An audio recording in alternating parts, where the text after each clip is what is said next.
Hello, hello. Whoop! Welcome to Crazy E Games. We're back in Genshin Impact, and today I am going to play...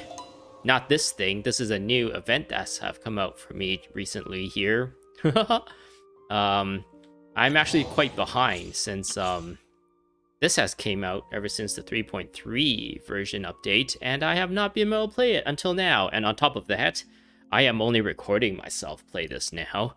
It'll still be a while before this even comes out on my channel, so by the time this comes out on my channel, probably even 3.4, maybe even 3.5 or whatever version after that will be out by then. But yeah, at the very least, I'm slowly getting through it. I have like dreams of like playing other games for my channel, but the amount of time I have to actually pursue other games is just doesn't seem to exist, and the amount of content that comes out of this game just keeps coming so quickly that I'm always like behind trying to like play through this. I guess I like doing let's plays, and I've been stuck doing let's play with this game. Just playing through the story and stuff and events, and this game has become kind of like a comfort, and going out of this game is a little bit intimidating. Like I had dreams of playing Guild Wars 2 since the complete story season 1 is now available, so you can play from like the beginning all the way till End of Dragons without any break in the story anymore. I thought about playing, let's do a little theme and play some Star Wars games, since I have a bunch of Star Wars games in my Steam library that I haven't played or played slightly, and I would kind of want to just play through it. I have like Tomb Raider series that I'm really interested in playing. There's like, I don't know, just a bunch of games that I am looking forward to playing and stuff too. Like, should I stick with like an anime theme and play games like Code Vein, Scarlet Nexus, Final Fantasy, what other anime like games are there? Tales of whatever. Those kind of like RPG anime games. But yeah, anyways, that's a little bit of an update on my mood, on my on how I feel about my channel at the moment. But anyways, Inversion of Genesis. So this is like, does that mean like unbirthing yourself? Or are you redoing your birth? Because Genesis is like the creation, right? The beginning. If you're inverting it, then you're unbeginning yourself. Archon Quest Interlude chapter has been unlocked. Wounded and defeated, the Balladeer has been imprisoned in Sumeru after his duel against the Traveler and the Dendro Archon. Yet, no one knows how this special prisoner should pay for his many transgressions, or even what to do with him after the dust has settled. That's interesting that they put this straight up. What happens if I was like completely behind? Like I haven't even played through like the 3.0 stuff yet, and I just came back into the game. And then I see this, I'm just like, wait, what? Scaramouche gets wounded and defeated specifically by the Traveler and Dendro Archon. Would this be just like huge spoilers? Or would this just not be here? Like this thing only appears during 3.3. And I guess if you came back during 3.3, you'd see this and potentially get spoiled. I don't know how this works. Since I have played through all of 3.2's Archon quests, and this appears for me, it doesn't spoil anything for me. So I wonder how they figured, how they've actually like programmed how this appears to people in different parts of the Archon quest. Let's see what this. Go to quest. Inversion of Genesis, Interlude chapter, Act 3. I believe the other Interlude chapters are like in between Inazuma and the chasm and stuff. So like Act 2 had to do with, was it the chasm or was it the rebuilding of the Jade Chambers? I don't remember. Interlude chapters are weird. The night bird falls at the curtain's call. Go to the Sanctuary of Surasthana. In order to look for more information about your sibling, you and Paimon decide to visit Nahida in the Sanctuary of Surasthana once more.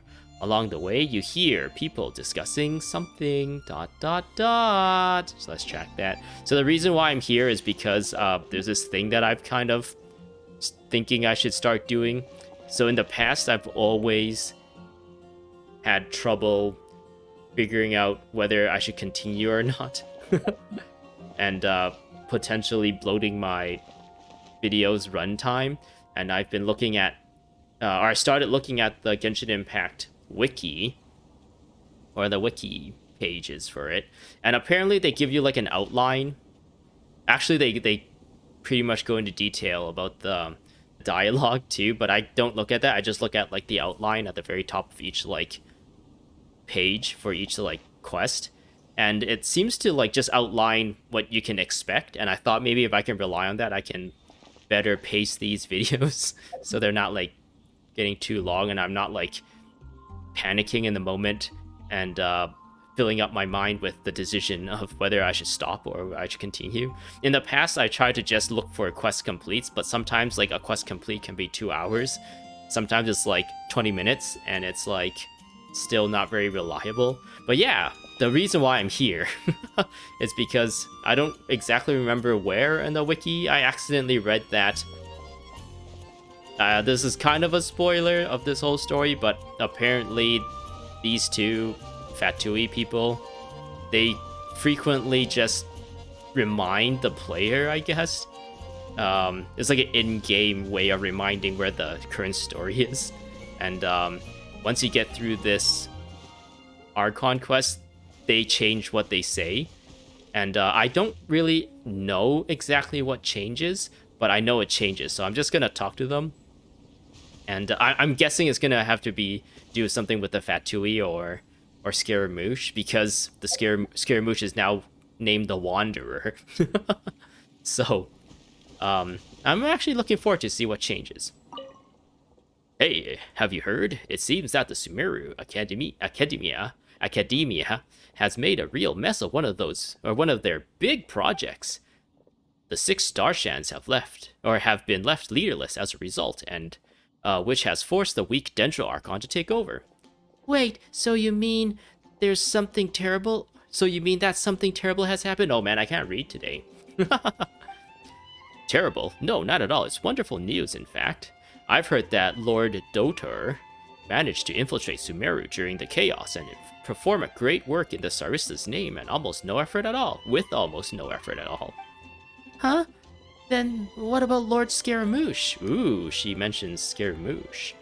So I wonder if that name's just gonna change to like Wanderer or something. I don't know, because they've done that in the past, where apparently after the Dendro Archon quest, I guess the previous Archon quest, just before this one, they pretty much deleted any mention of Greater Lord Rukkhadevata. Of course, it's like a dev team going back and changing everything, so there's still some instances of Greater Lord Rukkhadevata here and there, but I think that's like a bug more than actual like lore reasons.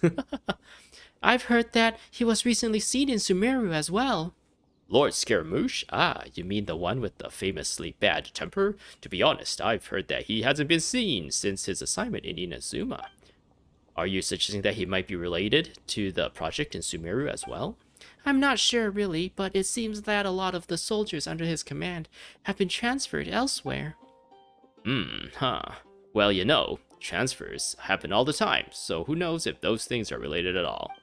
Anyway, I doubt that this will take away anything from the results that Lord Dottore has gotten this time. So yeah, they mentioned Scaramouche. Oh yeah, and also, I think they mentioned that something changes in... I think there was 3 characters, but I can only remember 2. In Raiden Shogun's profile, she mentions Scaramouche. And I think that changes. Kuni Kuzushi. Interesting. He came about as a byproduct of creating the Shogun. Perhaps it's because I feel like I owe him something, but I do not wish to assert control over him. I don't know if this changes or if this gets deleted. I don't know if it's the same, like, instance as the Great Lord Rukkhadevata thing, or if it's like something different. But the reason why I'm going through this because I kind of want to record myself, at least like experience the before, and if I remember after the fact, I can come back to this and maybe record what happens after as well, just to like compare. But yeah, since child Tartaglia here is a Fatui, I think he has something about Scaramouche as well. For some reason I think there was like a third person that talks about the Balladeer or Scaramouche or Kuni Kazushi. Man, he has lots of names. Are you sure he's not a god? Are you sure he's not an Archon? Archons have tons of names. But yeah, so he has this as well. After he took the Gnosis, we lost all contact with him. Now comes the task of trying to hunt it down and get it back. I actually don't mind it. It means I get to travel all over. Wonder if I'll run into you somewhere along the way. Interesting. So this must be added after the Inazuma Archon quest, because he's referencing our encounter with him when we wanted to hunt down the person who killed our friend, whose name I don't remember, part of Swordfish 2. Oh wait, no, I don't think he was part of Swordfish 2. I think he was in his own squad, but he was our friend. And Scaramouche showed up and knocked us out. And we see Yai Miko appear. And apparently she handed him the Gnosis so that we were able to get away. But yeah. Oh, another reason why I looked up the wiki, which kind of triggered the whole... Oh, I can actually reference this to try and make my videos better. Which at the moment I'm thinking like, man, I've spent a good amount of time just like rambling about random things before, and I'm not really doing the story. But anyway, when I first started this game, when I logged into this game, when the 3.3 patch finished updating, Paimon said something, and I'm like, oh man, I keep missing Paimon's like dialogue, and I really, really want to capture it for my videos. So I looked it up on the wiki, and apparently they just have the dialogue straight up, so I'm just gonna read it. So this is how it kind of goes. It's like you log in, the banner appears saying like, oh, whatever Archon quest started, and then Paimon's like, you must have a whole bunch of questions after our last conversation with Nahida. Paimon was really ready to ask her a million more questions, but didn't want to seem too pushy, like about these descenders. So does that just mean people like you who come traveling to Teyvat from someplace else? And as for your brother, whew, so many questions. Let's go find Nahida and see what else we can find out. So that's kind of the prompt for us to start the Archon quest. And yeah, the reason why I paused there, I might just cut it during the edit, is because I needed to pull up real quick the actual dialogues that Paimon. I didn't do my regular Paimon voice. I don't know why I didn't do that. I guess I'm kind of like scrambling because I'm trying out new things and I'm not used to it. So yeah, let's go to the Sanctuary of Surasthana. Ooh, it triggers it right away. Good thing I never teleported here randomly. Come on, serious suggestions, please. I'm not trying to write a thriller here. It's supposed to be an essay, you understand? An essay! That means facts and logic.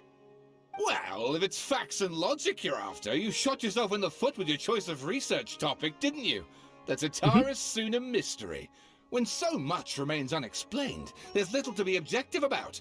Unless, of course, you restrict yourself to textual criticism. The Tatarasuna mystery? Isn't that in Inazuma? That's the big, like, core that exploded and was leaking, like, I don't remember what it's called. The Marana?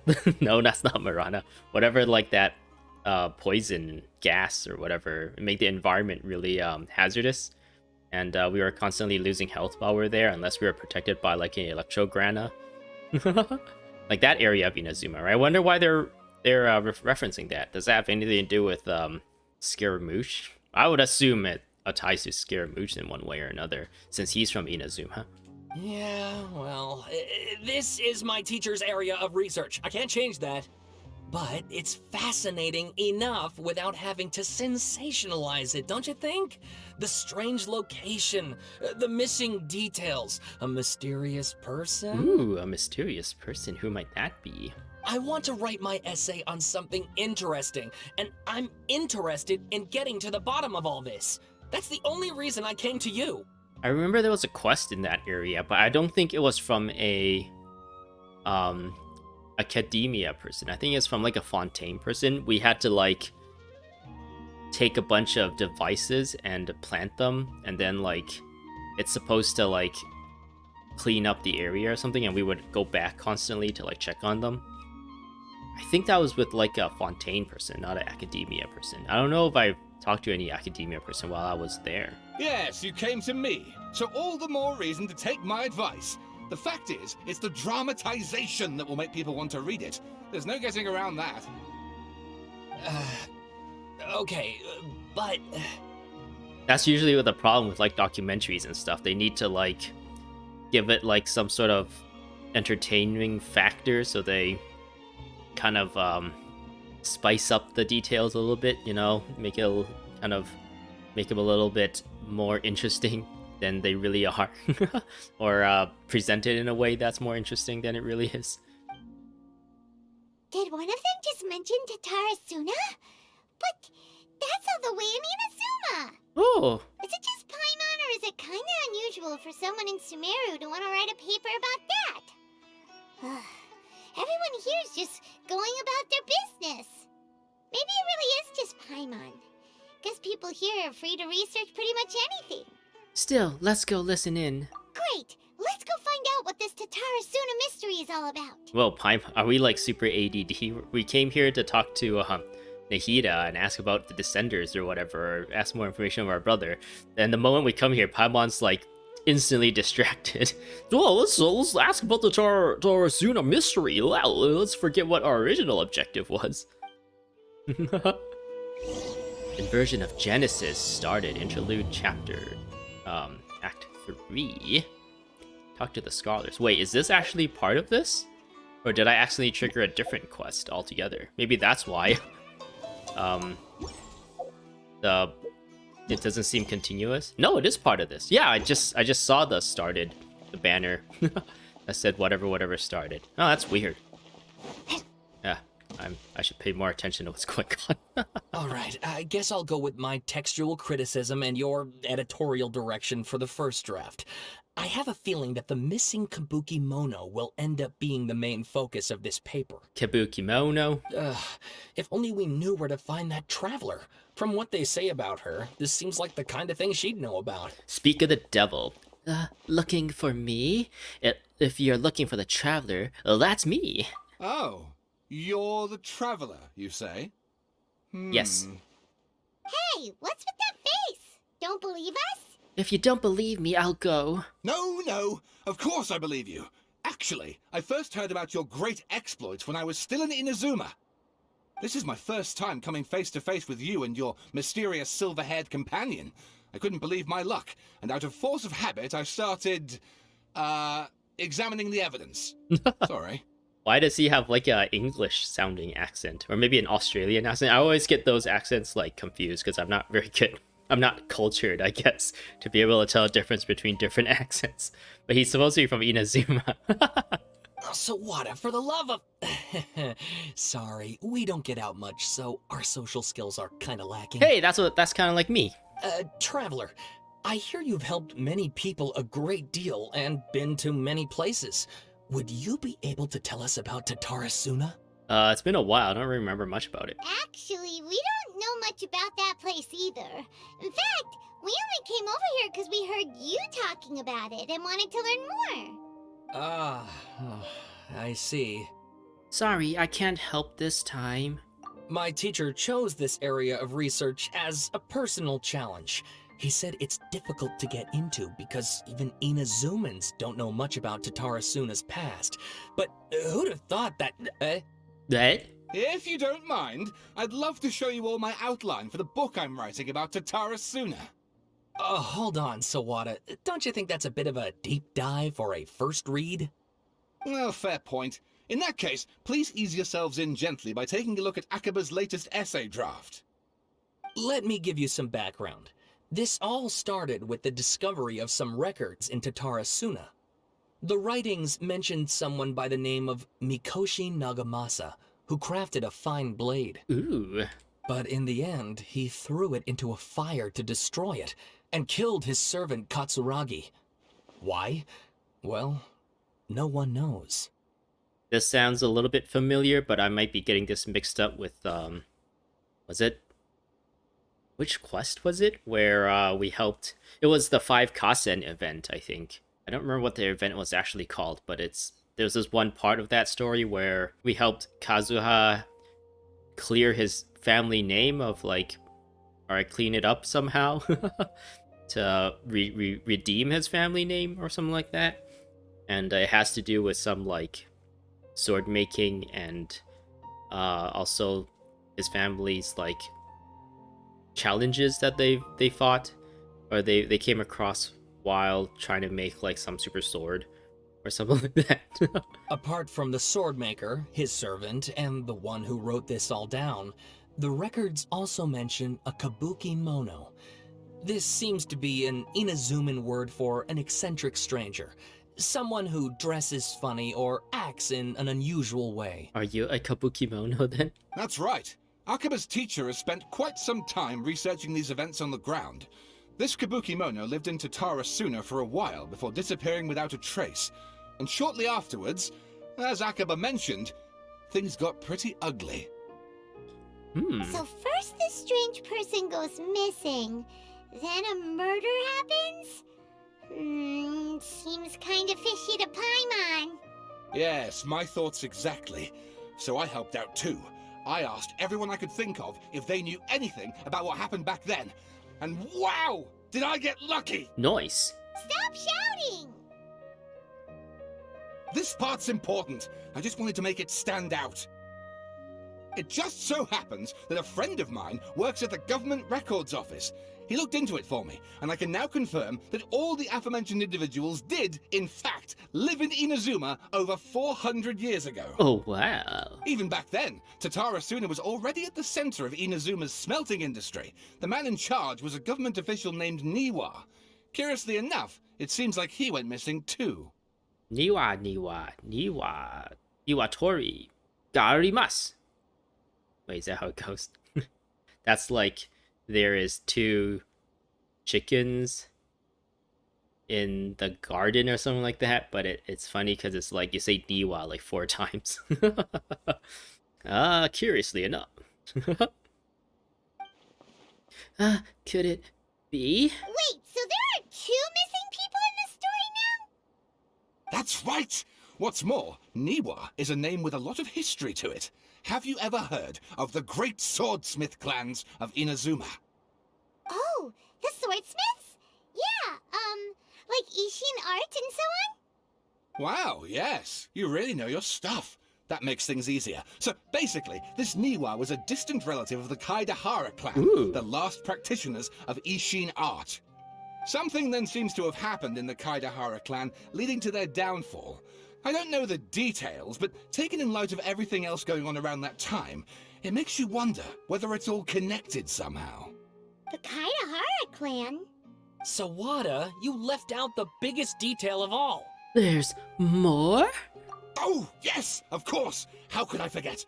Brace your minds, ladies and gents, for they are about to be blown. Or maybe you won't believe your ears. I wouldn't blame you, of course, because in all my years as a writer, this is by far the most. Get to the point, for Pete's sake. Who's this Pete you keep saking for? According to information acquired by Akaba's teacher, the Kabukimono was not a human, but a puppet. ... Exclamation mark? A puppet? The Shogun's puppet that the Electro Archon made should be ruling Inazuma with her as we speak. It couldn't be her.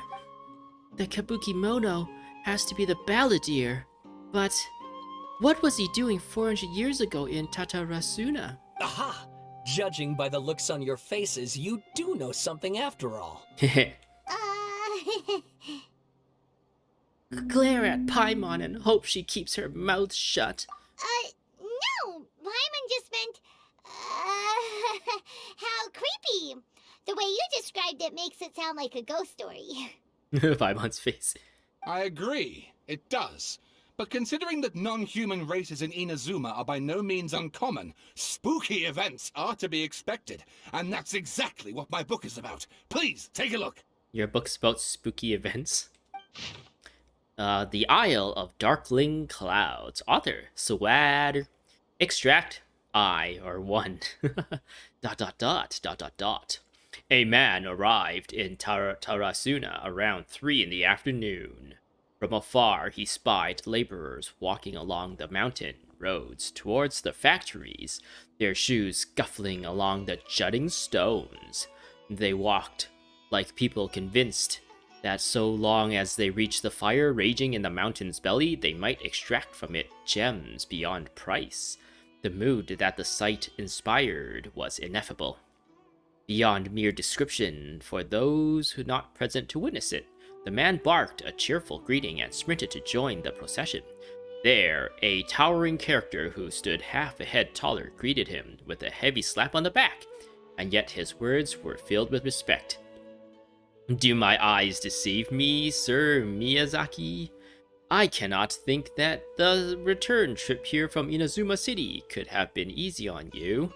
Miyazaki smiled like a young man taking the first steps on their journey, expressions relaxed. Why, Katsurugi, Inazuma is the realm of the almighty shogun, the almighty Narukabi Ogosho, god of thunder. I sailed upon the fastest ship, strode upon the swiftest sea routes.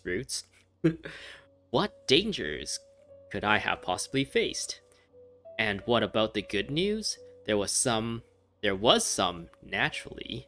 The two burst into uproarious laughter, roughhousing with the other workers until the path ended. A young man dressed in a linen shirt and wearing a headscarf gazed into the dancing flames of the furnace before him. Now, the flames of a forge are unlike any other, where their intensity affects the resulting integrity of both metal and blade. So too, then, was the Flame Watcher an unusual individual. At his fingertips sat a lizard, and on his face he wore a smile. The workshop was huge, and the furnace was deeper within. A reasonable person might think that there should have been many working alongside the Watcher, yet he stood alone. Only when Katsuragi and Miyazaki strode into the room did the Watchers turn. This Watcher was Niwa, Armory Officer and Administrator of Tatarasuna. Born in the Niwa clan, which served as one of the 3 pillars of the Ishin art, Niwa never argued with his siblings and was a worthy successor by all accounts. The post he received as a result of his high standings with those in power served as a statement unto itself. Miyazaki handed a well-bundled text to Niwa as he adjusted his expression.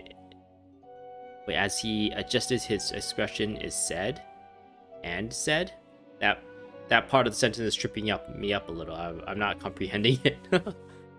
Miyazaki handed a well-bundled text to Niwa as he adjusted his expression is said. It is as you have said, sir. The elders of your clan in the city do not think highly of our plan, yet I still believe it to be worth a try. As such, I have found the proper vendors and procured the materials that you requested. Niwa studied the text and nodded. We should try some of these new forging techniques whether Keidahara says yay or nay. Katsuragi frowned, and with a sigh he said, forging is a precise and difficult undertaking. You know this better than most, sirs, and still you seek improvement each day with terrifying drive. Should my lord Nagamasa hear this, the sourness in his face shall be hard to miss. Niwa smiled, replying, And how goes the forging of your lord's great blade, Katsuragi? Katsuragi neither wanted to shame his master nor lie to his 2 friends, and yet he could not think of any way to deflect, and so groused. I see your ears are as keen as your hands, Sir Niwa. The jokes of us unlearned men are as nothing before you. Miyazaki hid his grin. Upon hearing this, Niwa released the lizard from his hand into Katsuragi's palm. But just as more words were to be exchanged, someone came walking nearby, their footsteps light with the celerity of youth. The head that peeked in was round and, in the light of the fire, looked like an oiled jewel. The young man placed some boxed food at the side and nodding. He prepared to leave. Katsuragi called out after him, "What about your share? Aren't you going to eat it?" The young man, upon hearing those words, found himself slightly at a loss. After a while, he answered, ... Very well, I will try it. You are welcome to the food. We all eat the same fare, after all.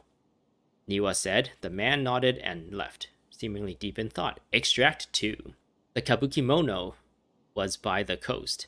Sunset fell to the accompaniment of darkness. The bands of twilight showed themselves not, for in their place did thunderclouds roar, grumbling the omens of a coming rainstorm. Darkness filled the flesh of the sea, and the dusk bade the cloud to kneel upon the land, its supplication mirroring the Kabukimono with knees bent and face pointed towards the waters. None passed that way, and none knew what he was waiting for. In silence, time passed, unmeasured and uncounted, till a black cloud... that's actually not the right way to use till.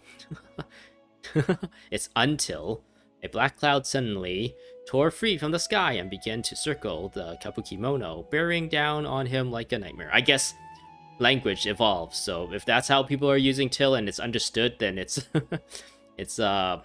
purpose is accomplished. Though he was not aware at first, after his study and gaze was refined by time, he understood. This cloud has marked him from the very beginning. Outbound, a fishing boat drew near, the lights of its bow flickering in the out of sight beneath falling sheets of rain.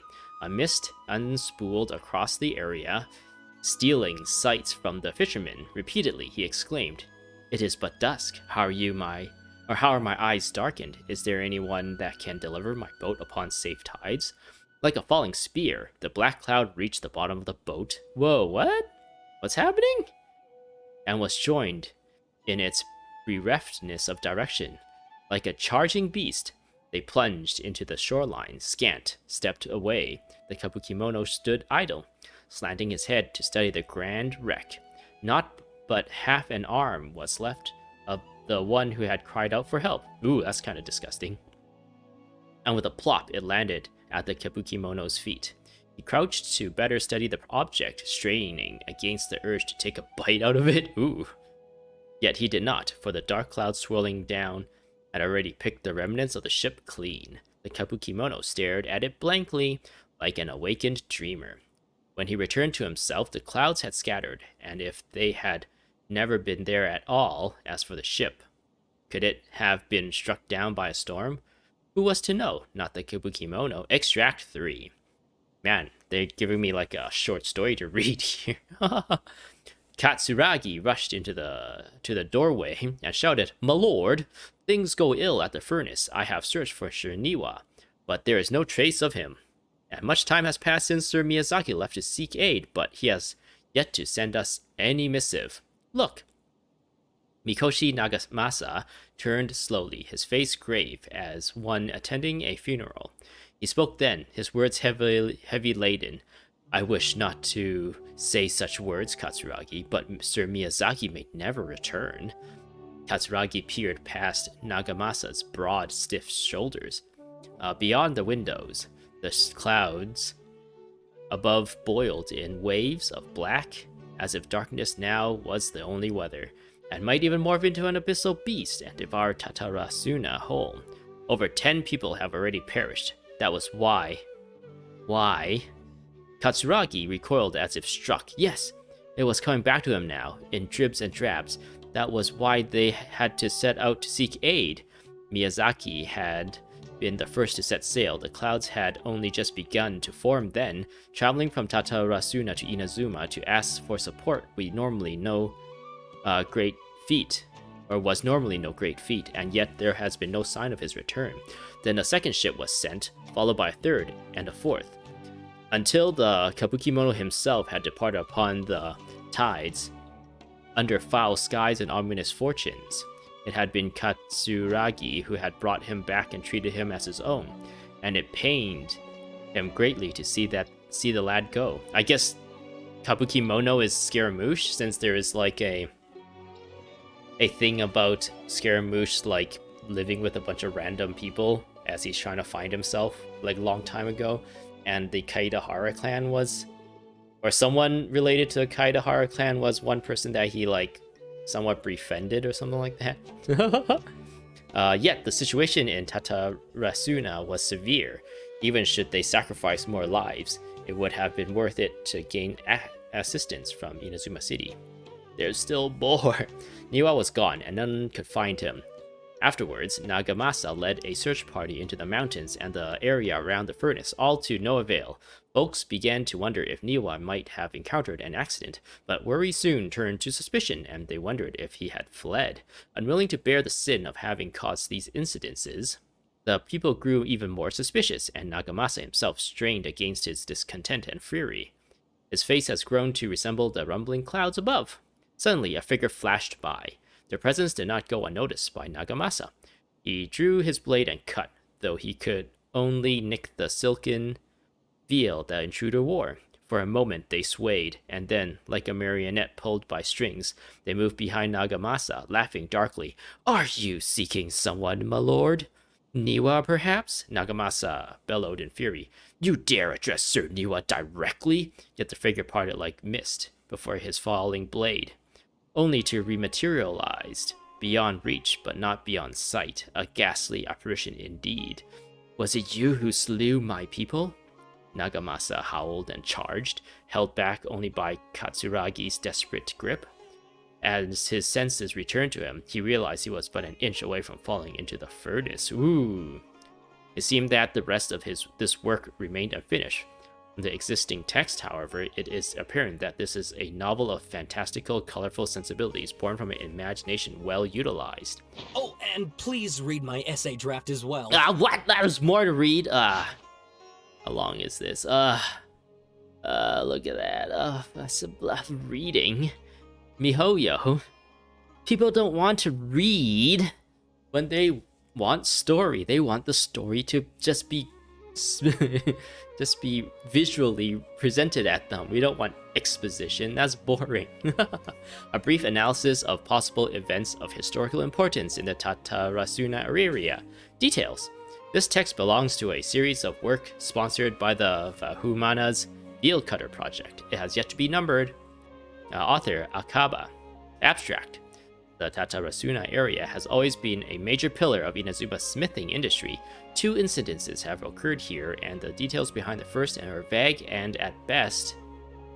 I believe, however, that there might a hidden history behind the events that transpired. Hence, this paper will attempt to analyze what may have unfolded from the available data. Glossary. Tatarasuna area, Raiden Gokuden, Mikoshi Nagamasa, Kabukimono. Introduction. This paper continues and expands the work of my mentor, Mr. Rumi, in his reports on the happily hidden tales of Tatarasuna, and is intended to further his avenue of research. According to the data, the blade forging techniques of Inazuma were originally handed down from the Electro Archon, also known as the Raiden Shogun. Using the arts they inherited from their Archon, the people of Inazuma devoted themselves to the process of forging. However, strange rumors that do not quite fit the steely nature of metalwork yet lingers about Tatarasuna, which was a central pillar of the forging industry. There, the Mikoshi and Niwa clans, along with an eccentric puppet, served as the 3 windows of insight we need to investigate the truth behind what happened. Body. Strange notes from the Tatarasuna area. Their contents are as follows. 1. Perhaps I overstepped, but I think that Sir Nagamasa's mood grows better when he forges blades. The obsession to cleanse the strain of the name Mikoshi must eat at him. Also, Sir Katsuragi discovered a nameless eccentric while patrolling around Natsuchi Beach. 2. The inspector bought a certain number of jade steel ingots. Sir Katsuragi, it discussed matters of smithing deep into the night with the Vice Armory Officer. 3. We at last made a single nagamaki. We called it the Dai Tara Nagamasa. The inspector was in high spirits, and he and the Vice Armory Officer, Nozomu, was so taken by the beauty of the Dai Tatara Nagamasa that he drew a picture of it, and he performed a sword dance with that wandering eccentric. And we could not find that eccentric. The inspector flew into a rage and slashed Katsuragi. The great blade cut deep into the flesh, cast his own nagamaki into the furnace's flame. Nozomu could not abide by that order, and drew the completely melted weapon out of the furnace. He was horribly burned. 5. Nozomu died that night. I dare say that while Sir Katsuragi may have committed malfeasance, it was out of the goodness of his heart. 6. Kinjiro hid the nagamaki and Nozomu's drawing in the arsenal. Nagamasa is harsh, but also knows right from wrong. But even so, he is not amenable to reason. His name indicates one obsessed with purity. Still, I and some households of Tatarasuna have not been blinded by the matter of Nagamasa's mother, Chiyo, and we trust him. I also remain unwilling to forget the joy of creating the Daitatara Nagamasa with him, and that joy of watching that nameless eccentric perform the sword dance with Katsuragi. 7. Before we withdrew, we should have divided the arsenal key into 3 parts, one for the inspector, one for the armory officer, and one to be left in Tatarasuna itself to prevent theft.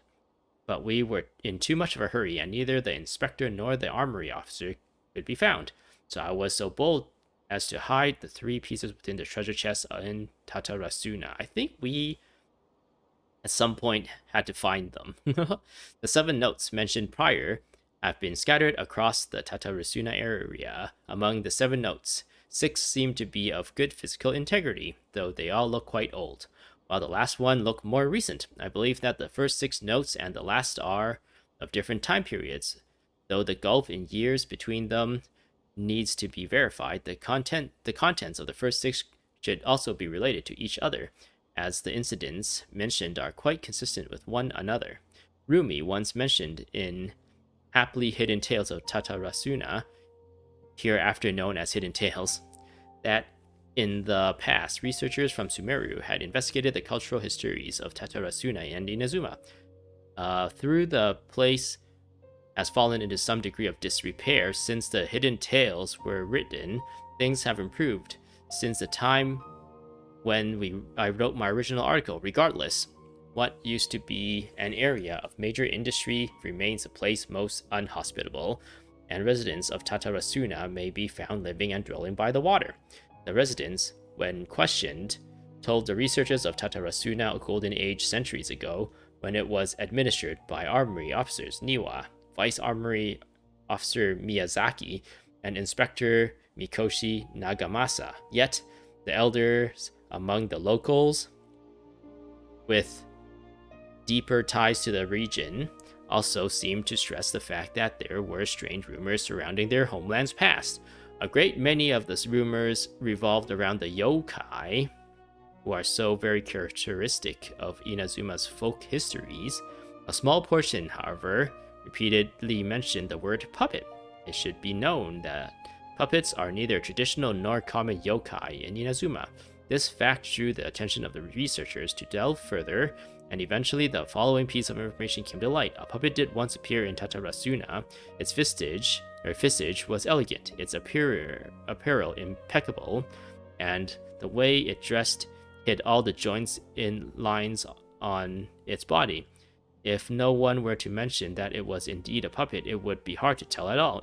Additionally, this puppet seemed to possess special joint lines that would fade with time, potentially even disappearing altogether, which would perhaps eventually make the puppet seem entirely human. The name of the puppet was known to almost none. Some folk claim to have spotted it appearing around Tatarasuna, while others mentioned encountering it in the central regions of the area. Some even claim that it would frequent the beach.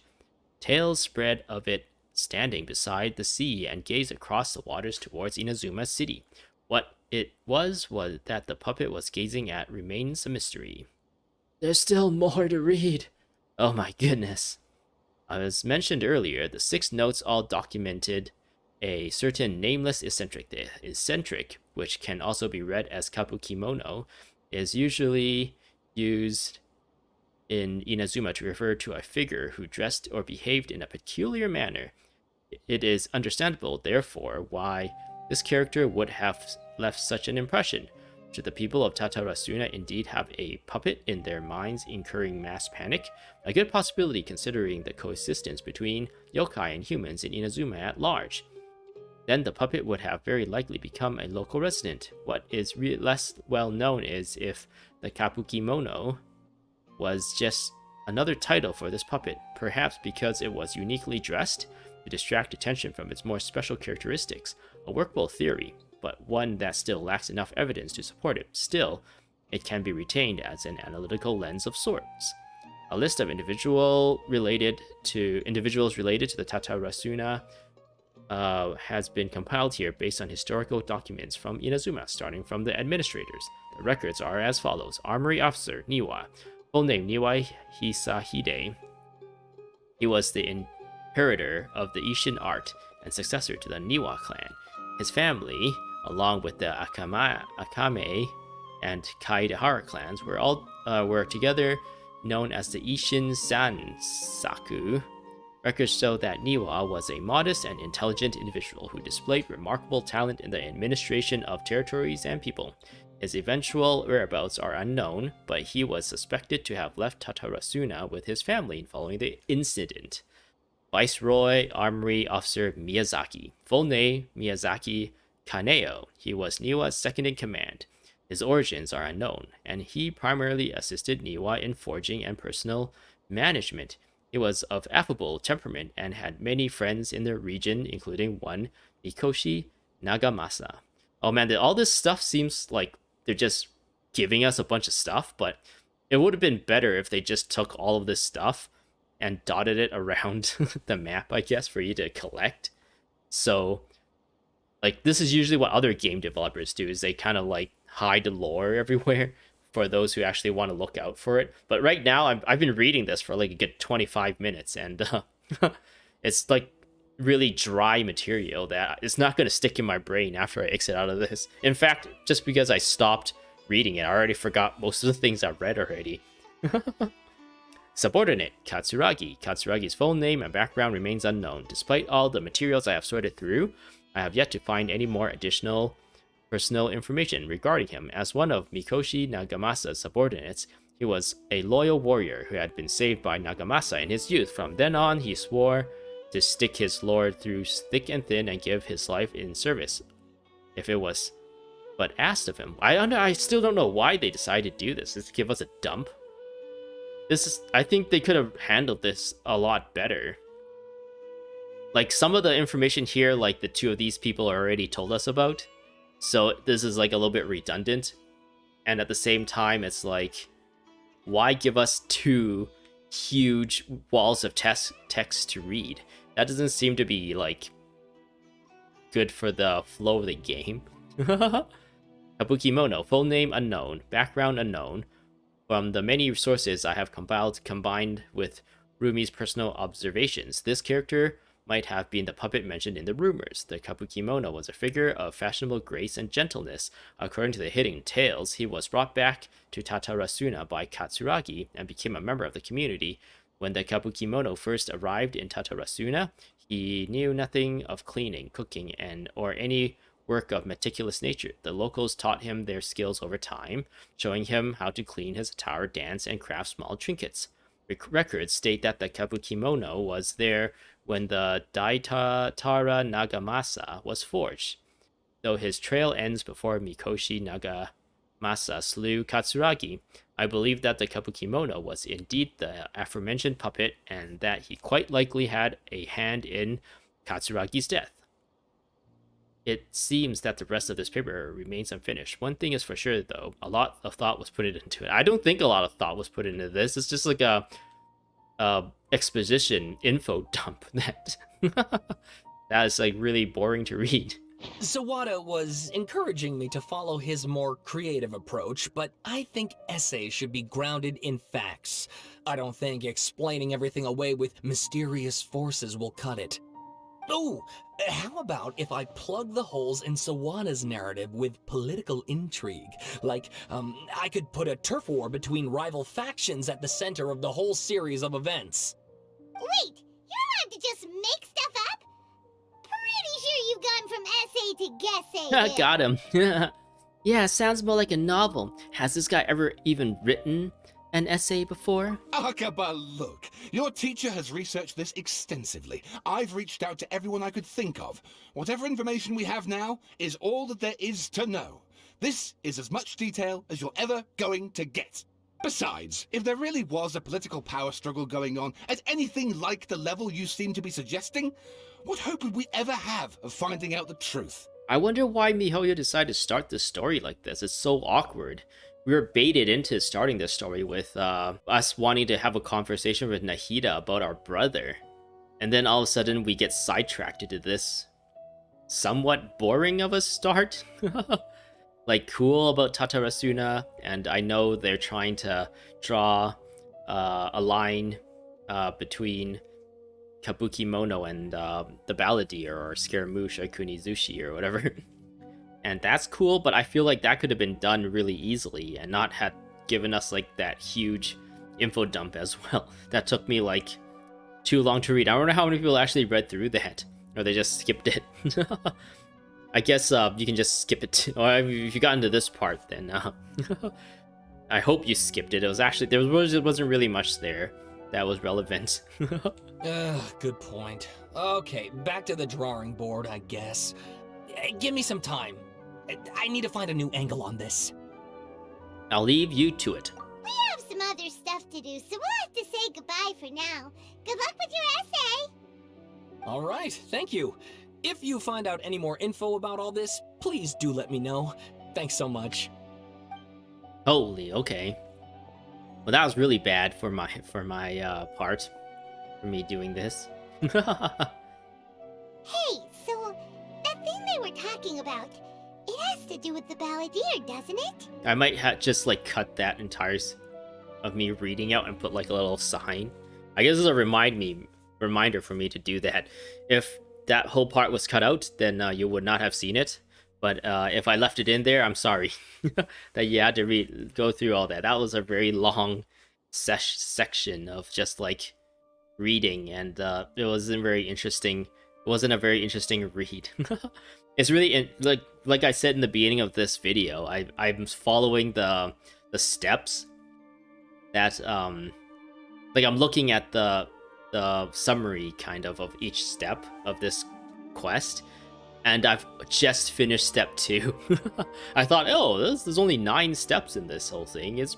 I could probably do this in like 45 minutes ish, right? Like 5 minutes per step. Yeah, that sounds about good, right?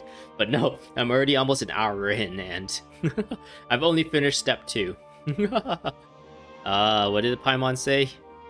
Something to do with Balladeer? Yes. Okay, then even if we did know something about it, we probably couldn't share it with them, huh? After all, we kicked his butt and got him locked up. Information about people like that is usually super confidential, isn't it? Well, I don't know. If you ask Paimon, Akaba should just pick a different topic. There must be as many essay topics as there are trees in the forest. There's no point in... Ooh, look who it is. What's wrong? Hey, did you see that? He literally just went by, over there. It looked like... There he is, get him! He looks fine. The Balladeer! No, it can't have been. He got locked up. Oh, quick, let's catch up and see. Okay, sounds good, Paimon. Honestly, I think if MiHoYo had us teleport here and immediately go to that scene where we were like, oh, okay, we should talk about the Balladeer, like Lumine and Paimon just like, oh, I wonder how the Balladeer is doing. we beat him up really bad, and but Nahida seems to have his side, so I wonder if he's gonna be mad at us or whatever. And then all of a sudden, like, we see the Balladeer stroll by and then freaks us out, and then we're like, oh, we gotta follow him, see what happens. I think that would have been a better start to this entire story than like going down there and talking to random NPCs about their stupid like research project. And like having them like just exposit their problems onto us. I guess they needed to like lay the foundations of Tatarasuna and like give us the expectation that it's gonna head in that direction. But oh man, that was a huge thing. The more I think about it, the more I'm gonna probably cut out that entire thing. So hopefully I did. If you're watching from the future and I cut out me reading that the two people's like writing, then yeah, we're all good then. All right, let's get in here.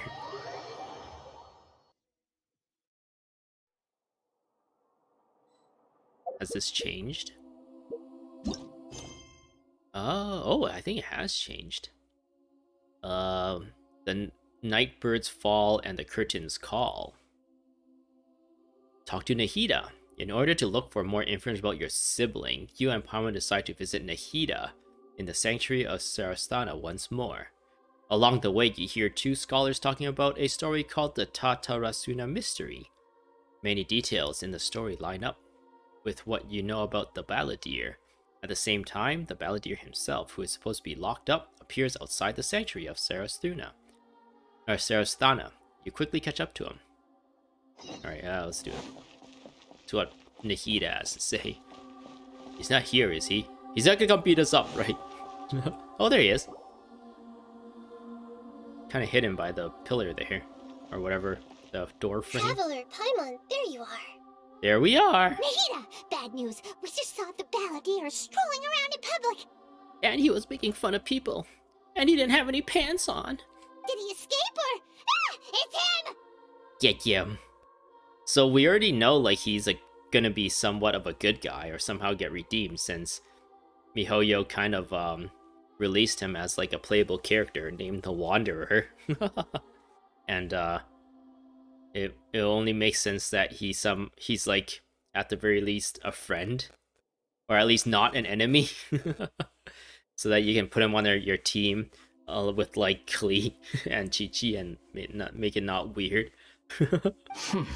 Sure enough, you're here. We're here. Hey! What are you doing in the sanctuary of Sarasthana?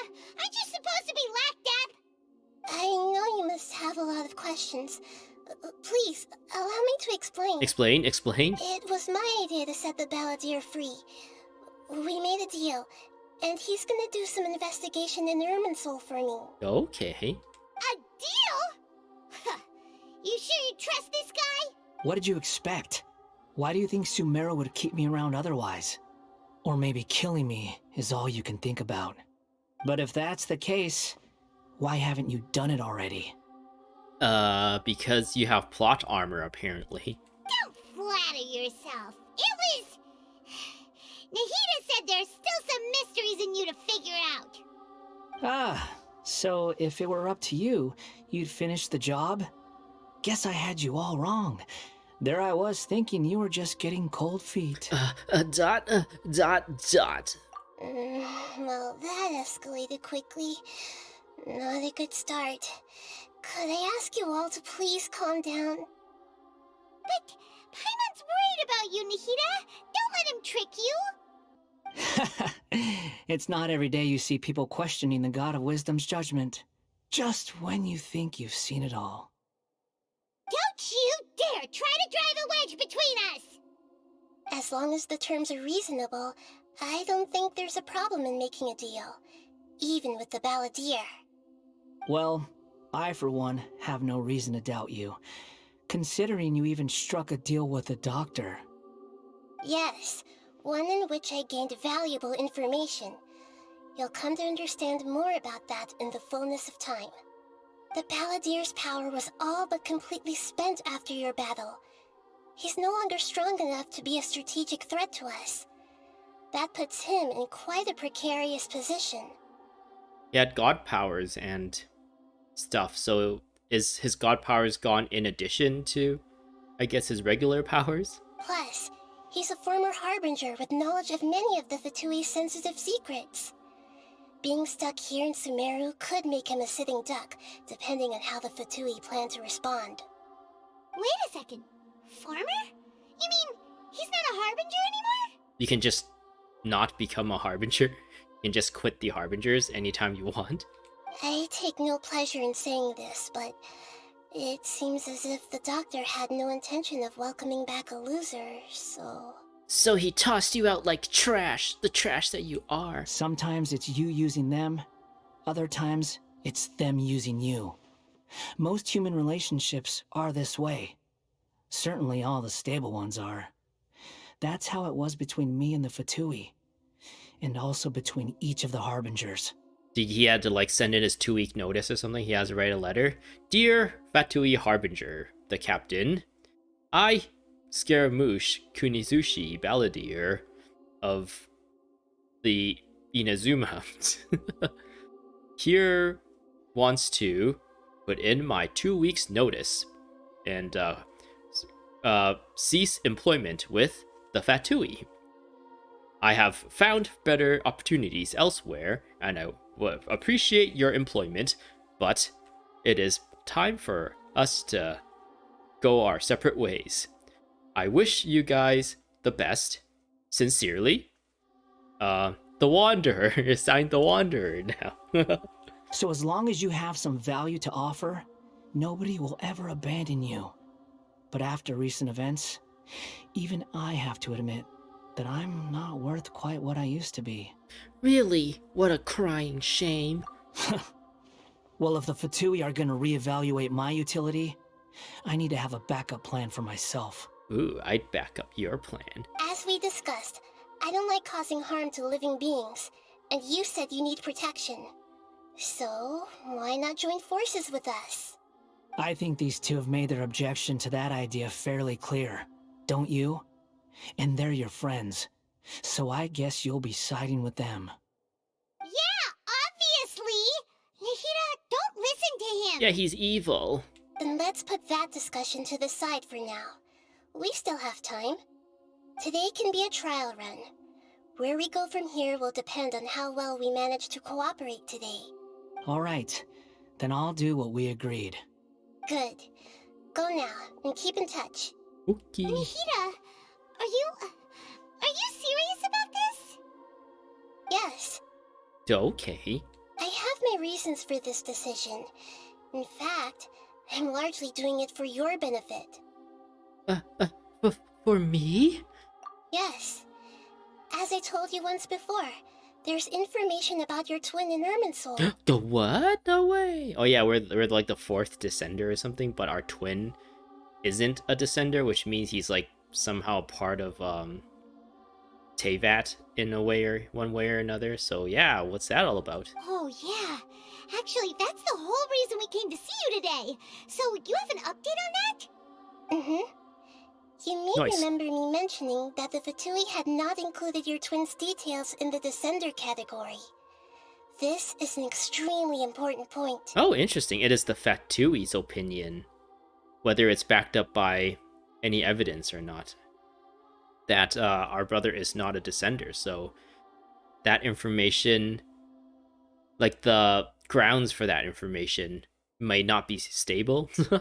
We could be given like an unreliable narrator kind of thing, where it's like, oh, for whatever reason, your brother is not a descender, but then like at some point it turns out that information is what's false, and our brother is actually a descender. But at the moment, there's really no point for us to like contend with this fact at the moment, and we'll just take it at face value.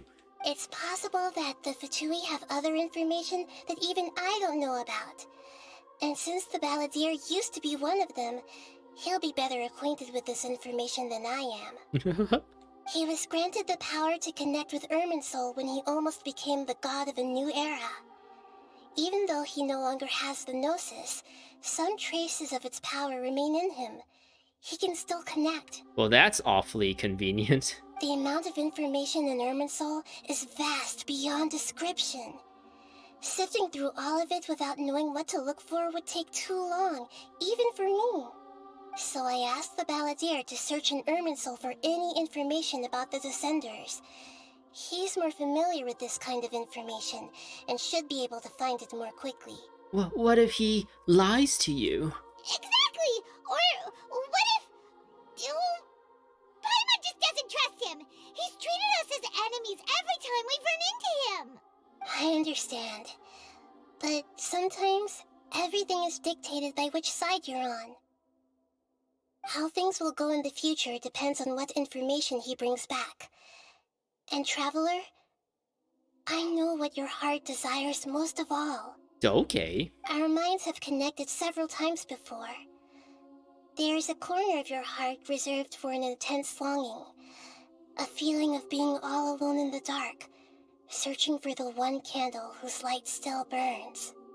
As Sumeru's deity, it is my responsibility to be on guard against the Balladeer. But as someone who counts you as a friend, I want to do something for you. Okay. If this deal with the Balladeer can give you the answers you've been longing to find, then it's worth it. Thank you, Nahida. It's my pleasure, really. You're Sumeru's hero. You've more than earned it.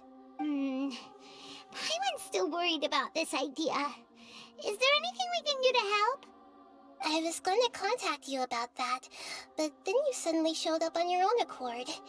Seems like we have a telepathic connection. Oh my god, we're like siblings now. In fact, I was going to ask you to supervise the Balladeer on my behalf while he carries out the task I assigned. Even though he only has a fraction of his full power left, that's still a fraction of a former Harbinger. If you could accompany him, it would put my mind at ease. Of course, I'll be there to help guide you through Irminsul from the outside. Got it. I'm glad to be able to help. Great. Thank you. Prepare yourselves. I'm going to transport you into Irminsul. Well, that was fast. Well, that was easy. Wow, it looks pretty different here compared to last time. Oh yeah. The colors are gentler. Guess that must be because Sumeru's at peace now. Very nice. And I think there was like the unknown goddess boxes in the background when it was all red and scary before, but now it's like a beautiful sky. I think we're gonna end things here. We just easily get transported to Irminsul. Oh, I don't have control of like the camera zoom or anything. All the UI is like gone except for the mini map. But yeah, I'm gonna end things here. I hope you enjoyed. I hope to see you in the next one where I'll continue this story. Thanks for watching, and goodbye. I can't do the goodbye thing that I normally do, where I use their elemental skills. So pretend Lumine was like, aggravate or whatever. Goodbye.